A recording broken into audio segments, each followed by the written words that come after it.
Hey guys, so we're back with another video. So this time we will be talking about the former fastest woman alive.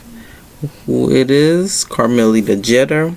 She is a retired American sprinter.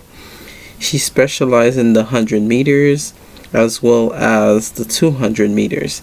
Now, back in 2011, she was the IWF World Championship in the 100 meters. She is a three-time gold medalist, and as well as she is a 100 meters bronze at the 2007 World Championship and gold at the World Athletic Final. So we could say that Carmelita Jeter, she's born on November 24th, 1979. She is currently 42 years old. Her home is Los Angeles, California. She graduated at the California State University and Des Moines Hill. So Carmelita has a lot of accolades in her name, not only winning the prestige Jesse Owens Award, but she has been some of the best runners for the past few I guess the last decade, I would say. She not only became one of the greats when it came to not only speed, but like her endurance and her strength with patterns. Her rival, actually, before there was Elaine Thompson, it was her versus Shelly-Ann Fraser, which Shelly-Ann won the 2008 Olympic medal, and she always threw down with some of the best runners around the world. Now, what makes Carmelita Jeter so prestige, I believe, and what she has done for the legacy of track and field, I could say out of some of the few runners, she is actually one of the person that opens like the floodgate for a lot of female athletes, especially running under 10.6s. Before that, there was like other, speculations and stuff like that due to her running mechanics and how she was getting so fast. Because back in 2008 or 2004, she missed the Olympics.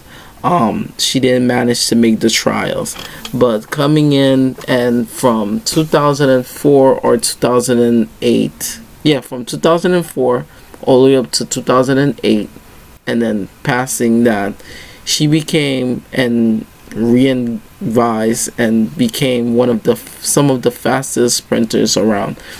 She qualified for the 2012 Olympic Games along with Allyson Felix and Sonia Richard-Ross.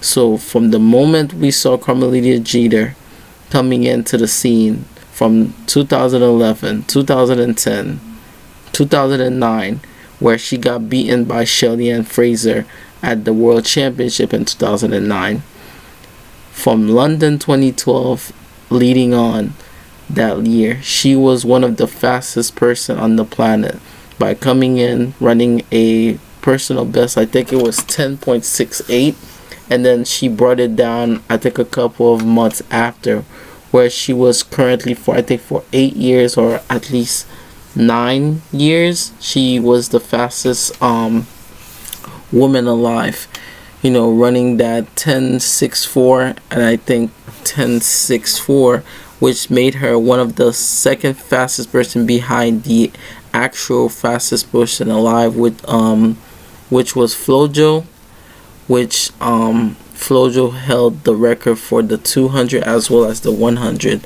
with the 10.49 and then the 21.34. So Carmelita Jeter, now that she has retired, but if you look back on everything that she has done from 2012 and beyond, her career sadly ended in 2016, but she officially retired and hung up her spikes in 2017. But coming into the London game, she cruises by each event so smoothly that by the time she got to the 100 meters, I think she got a silver medal behind Shelly-Ann Fraser Price. And then when she versus Allison Felix along with Shelly Ann Fraser and Veronica Campbell, she got a bronze. So she came third place in the 200 at the London 2012 Olympics, and also got silver in the 100. And then miraculously and just beautifully, with such discipline, she managed to break the world record in the 4x1, which she even stated that Bianca Knight gave her, I think, 16 step, which is unheard of in track and field, to give somebody the baton, and breaking the world record with that signature move that she did, where she pointed at the clock, which hitting 40.82 at the 4x1. They smashed the world record, and from 2012 leading up to 2022 now, that record hasn't been broken, no matter how fast people that they have now from last year's Olympics at the Tokyo game. We have fast people now that's even faster than before, like Shelly Ann Fraser running 10.6 and then 10.63. Elaine Thompson, who is now the current second fastest person alive, and then the third fastest woman alive, which is Shelly Ann Fraser. But she is currently the fourth fastest person, Carmelita Jeter, still. And what makes her just dominant, she ran one of the fastest heats, which she came in, I think it was a 10.84 coming into each round of the Olympics. She even said that out of everyone in the Olympic team, she was probably the oldest, if I'm not mistaken.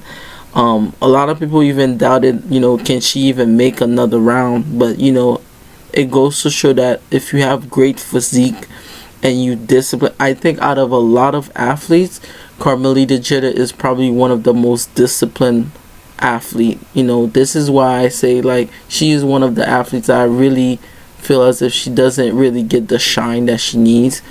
Because even if she was the fastest person for a while, they never really celebrated that, because they thought she was like using different supplements in order for her to get the challenge. But when they came down to like top end speed and showing it was true what she was running, they even did the same thing even for Flojo. But you can't compete with physics, and how if you have good running mechanics, it could show that how fast you could go. And she really had like front mechanics to the max. Like, she really know how to power down, because she's a very powerful sprinter. When they broke that world record, especially in the 4x1, I was probably the most happiest person back in London 2012, because it shows the potential that anybody could do it, especially when you're an athlete and you have things or stack against you due to age and everything. Now that she has retired, the last time we saw her was back, I think, 2013 and 2014, where she competed at. Like I said, sadly she couldn't make the Rio 2016 trials, so she had to hang up her spikes. But she was always in the frenzy along with Shelly Ann Fraser. They had like a bitter rival as well. Like, they went neck to neck. They have mutual respect for each other. And like I said, from then on, she still make like public interviews and stuff like that. She is one of the greats. She is one of those veterans that a lot of people don't realize that she should get the credit that she deserves. Now, some of the accolades that she has, going all the way down to like world championships, like she has won gold, silver. There's a lot of other wins that she have under her name. She has run under 10 I think 1080s and 1070s like a multiple occasion of times. So, that's not even given the amount of effort and prestige that she has.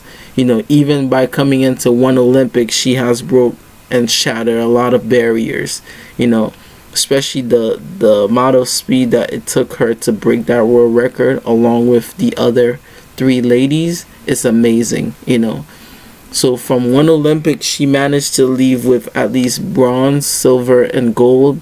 And she even said that she did it for her aunt, which I think her name is Brenda, if I'm not mistaken. You know, that's why she literally had the pink spikes at the London 2012 to dedicate her medals to her. Nowadays, flashing forward to, like, I would say 2018 going on to, like, 2022, you could see Miss Carmelita Jeter as an assistant coach at the, I think, UCLA track and field, if I'm not mistaken. She is an assistant coach, so she helps new sprinters get realized and make sure they, open their potential, which is always needed. She's not only a great role model, but off the track, she's amazing. So this was Carmelita Jeter, and I hope you guys can learn more from her. I will leave more link down below on her races, and I'll see you guys in the next video. Bye bye.